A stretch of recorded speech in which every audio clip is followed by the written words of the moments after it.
The former Arcosa Wind Tower building, located just outside Clinton, will now be converted into a facility for building electric poles. Representatives from Meyer Utility Structures were at Tuesday night's Clinton City Council meeting. City Administrator Tony Harris told the council it was truly a team effort to bring Meyer to the former Arcosa Wind Tower building. IDOT, Illinois Department of Transportation, announced. So Kurt and I, we've been working on this big announcement that's going to take place tonight. We met with Michelle Durham. I don't know, it's been a little over a month ago, I guess, a little over. We met with her. She came in to my office and told us the plan. And of course, she's, this Myers Utility Structures, it's not, they'll announce it, but they're planning on coming here, not officially in the city, just outside at the old FBall Arcosa building. Kurt and I, we've been working on this, and collaboration between the city, the mayor, and Joe Whitty from the county, and DCDC. And I just want to say a big thank you to all of them, because this came together nicely. We rolled out the red carpet in support of this project, and it came together very quickly. So I'd like to call up, do you have anything to say, Kurt? No, I'm just excited to have our folks here tonight and can't wait to see your presentation. So we have Dan Coletta and Tim Weimer from Myers Utility Structures. Dan Coletta, Senior HR Director for Meyer Utility Structures, told the council Meyer Utility Structures has been preparing the site just for this operation. First of all, thank you all for having us here tonight. We're excited to be here. We're excited to announce, the reopening of that facility. My name is, by the way, Dan Coletta. I'm the Senior Director of HR for Meyer Utility Structures based out of Memphis. Tim Weimer, he's our Director of Operations based out of our Dallas-Fort Worth area. And so, as many of you know, probably better so than we do, that location actually has a long history of manufacturing in this area. Prior to Arcosa or even Trinity, it was producing rail cars and containers way back in the day. And then eventually when Trinity had it, it transformed into and then eventually Arcosa, when they split off from Trinity, turned into a Arcosa Wind Tower facility. And, in 2021 is when kind of we stopped operations there in 2021. Now, since then, we did not divest that property as Arcosa. We did not, sell it away, give it to somebody else. There have been people there.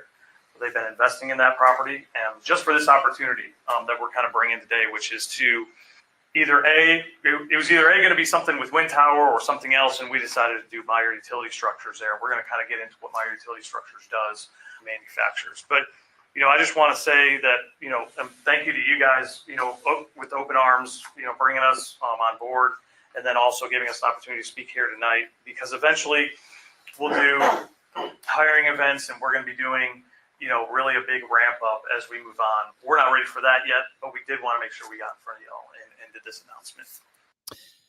Thanks to major development of the electrical grid across the country, Coletta indicates the growing need for their utility structures makes their business very sustainable. And even though, Meyer Utility Structures, and you guys probably know the Arcosa Wind Tower brand because it's been here previously.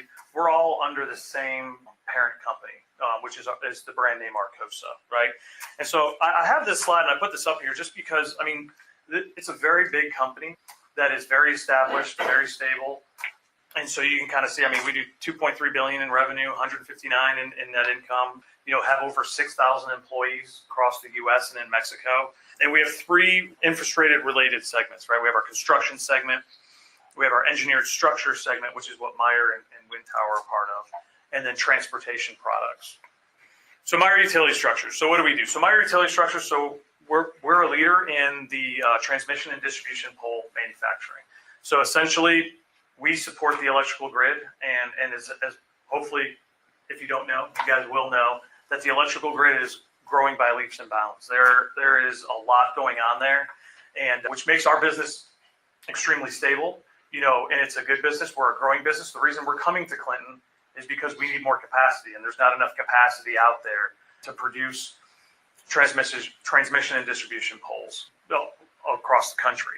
And so the Clinton location will be our newest location, but we do have manufacturing plants in Alabama, in Gaston, Alabama, Lancaster, South Carolina, Hager City, Wisconsin, and we've got Fort Worth, Texas.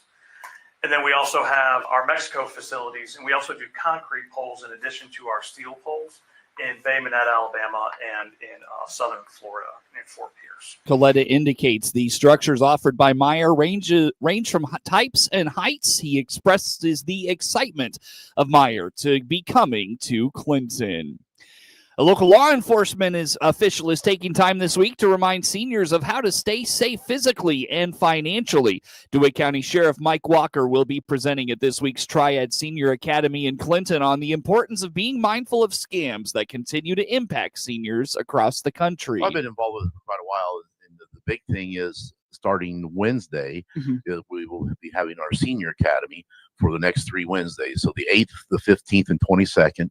Wednesday, the 8th, we will be here at the Warner Library, and we'll be having, I know Cheryl DeWitt will be there talking about different things that help prevent falls and that type of stuff from Warner Hospital. And then myself and Heather, I believe her name is Calcara, will be doing a presentation on scams and frauds and things. We had that scheduled 2 Wednesdays in a row. So rather than I do one and then she do one, we're going to do that together. So this Wednesday we'll be doing that. Next Wednesday we'll be in Waynesville and we'll be doing that presentation as well. I'm not sure what the other one is. And then the final week of the 22nd will be in Farmer City. It's a good program for seniors to come out and get some information, ask questions, and be able to help benefit our older population. Sheriff Walker points out the TRIAD Senior Academy's programs used to host all 3 sessions in a single location. However, they have changed it to give better access to the information to seniors all throughout the county.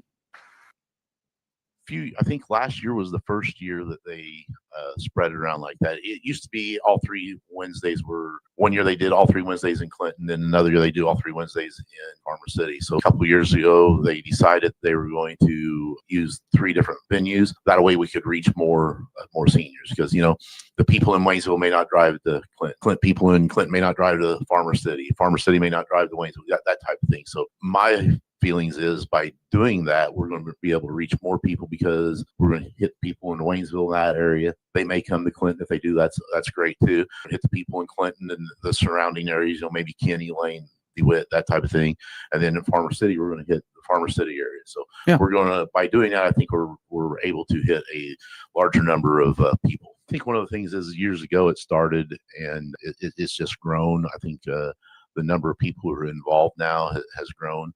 When we have our meetings at the Friendship Center, you know, we have 15, 20 people show up between, you know, the city, the county, just volunteers, different resources throughout the county, you know, different agencies are there. So we got a lot of good input. A lot of them are seniors, and they, you know, contribute that, hey, we'd like to see this. This is how we get information. So maybe we should expand. The first TRIAD session of 2025 is this Wednesday. That's today at the Warner Library in Clinton from 1:30 to 3:30. Next week's session shifts to Waynesville, while the final installment is Wednesday, October 22nd in Farmer City. Learn more at the TRIAD Facebook page. A high-volume intersection in Farmer City will be repaved thanks to a grant from the state of Illinois. On the WHOW Morning Show Tuesday, city manager of the city of Farmer City, Taylor Baxter, told the Hart Media Group the grant for roughly $750,000 was highly competitive, and he was very excited Friday afternoon when he received the word they would be getting the funding. IDOT, Illinois Department of Transportation, announced they call it the LPF. I think it's called Local Program Funding, but they have a grant that was announced, and there was 1,900 total applicants that applied for this funding. I think there's about $400 million that was going to be allocated. It totaled $5 billion in total projects that, again, the people that applied for it. 223 were selected, and Farmer City was one of the 223. So only 11% of the total projects were picked, and Farmer City was one of them. Yeah, so we are receiving $750,000 for a street project, Plum and 150 intersection, that, you know, I've kind of talked about this earlier, of the different, you know, coordination and working on different projects and where the funding is going to come out of. This is going to be huge for us, because now that's not going to be money that we just have to eat and, you know, we're never going to see except in the street project. We're actually going to get reimbursed $750,000, which was the total ask that we did ask for. So super excited for that one. According to Baxter, the intersection of Plum and Route 50 in Farmer City is heavily trafficked, especially by heavy machinery, and has natural wear and tear that needs to be addressed. News time is 22 minutes after 8 o'clock on this Wednesday. We stream to Facebook and YouTube, and a look at local sports comes your way next. Another wild week in the Illini Prairie Conference. On the gridiron, Monticello, a surreal upset victory over St. Joseph-Ogden Friday night. A recap of that game with Coach Cully Welter comes up next. Hospital. What are they doing here? They've landed with an important reminder. Think pink this October. It's Breast Cancer Awareness Month. Getting a screening mammogram can save your life. Early detection is vital. Don't wait. Call Warner Hospital today at 217-937-5246 to schedule your screening mammogram.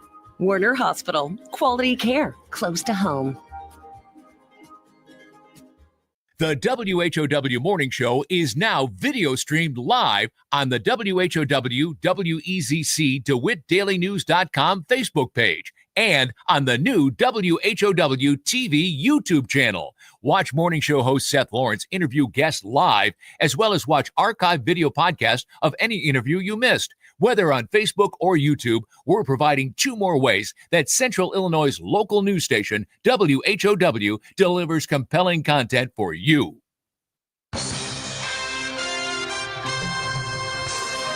Time now for a look at sports. I'm Seth Lawrence with this report. From one Friday night to the next, it is turning out anyone can be beaten on a given night in the Illini Prairie Conference. Surreal is how Monticello football coach Cully Welter described his team's 28-21 upset win over St. Joseph-Ogden Friday night in St. Joseph. His team went into the half trailing 21-7. But felt like they were in a spot where they could still win the game. Yeah, it's a little surreal for me, to be honest with you. I mean, I think the whole game was surreal. In the first half, it was weird. We said at halftime, it was like, we haven't even played very well, and we feel like it's still a game. We get the ball to start the second half. It's still there for you guys. And credit to our kids. They hung in there. I mean, they could have definitely folded up, right? Because even we were only down 2 touchdowns, but it seemed like we were down more. I don't know about you guys. It seemed like we were. So credit to our kids.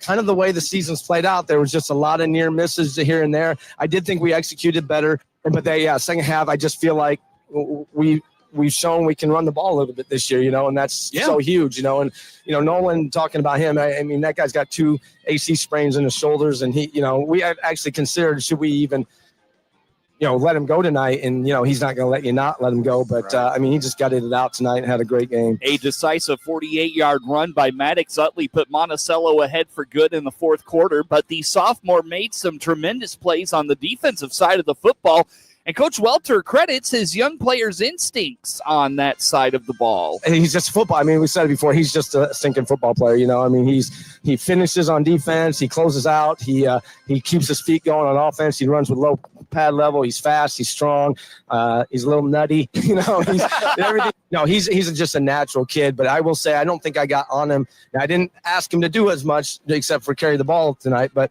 I didn't make any assignment errors, and that's been his bugaboo all year, both offensively and defensively. We talked about at the beginning of the year defensively. We know he can go get the ball. The question is he going the right way? Because maybe they deceived him. He's got to read his keys, and I think that's where he's growing up the most. But offensively, he's starting to get it, and Forrest is starting to get it, and all the guys they're growing up a little bit. Monticello's front four was tremendous against the high-powered Spartans passing game, getting pressure in the backfield regularly in the second half. While undersized, Coach Welter called his defensive line relentless. And he's just football. I mean, we said it before. He's just, they're relentless. We're not very big. I mean, that's an understatement, but they're pretty relentless. And, particularly the defensive ends who don't come out. And, we scored 3 touchdowns on quarterback power where Braden and Forrest were our blocking guys, and they're playing defensive end full time, and they play hard, So, and then our defensive line by committee, I thought we did a really nice job. I was a little scared. It seemed like we did such a great job defensively in the second half. And then that last drive, it's like, we're just bending. And then Will Osborne, the third third corner of the night out there, and he picks off a huge play. You know, who would have thought that? The Sages racked up over 250 yards on the ground in Friday's win, rushing for 4 touchdowns. Coach Welter indicates this is the best his team has run the ball in several years. He also made note he cannot remember the last time his team averaged more rushing yards than passing yards. Last night in Major League Baseball playoff action, it was the Mariners over the Tigers 8-4, and the Yankees win a thriller with the Blue Jays 9-6. Coming up today in Major League Baseball, Cubs back in action as they resume their series with the Brewers, shifting the series back to Chicago, trailing 2-0. Game time today is 4:00. Also today, Mariners and Tigers back in action at 2, Blue Jays and Yankees tonight at 6, and it's the Phillies and Dodgers in LA tonight. It's 8 o'clock start for that one. Get sports anytime from your computer or mobile device at DeWittDailyNews.com. Bugs can wreak havoc on post-harvest stored grain and eat away at your bottom line. At Central Life Sciences, we believe in making every kernel count. Our Gravista and Diacon IGR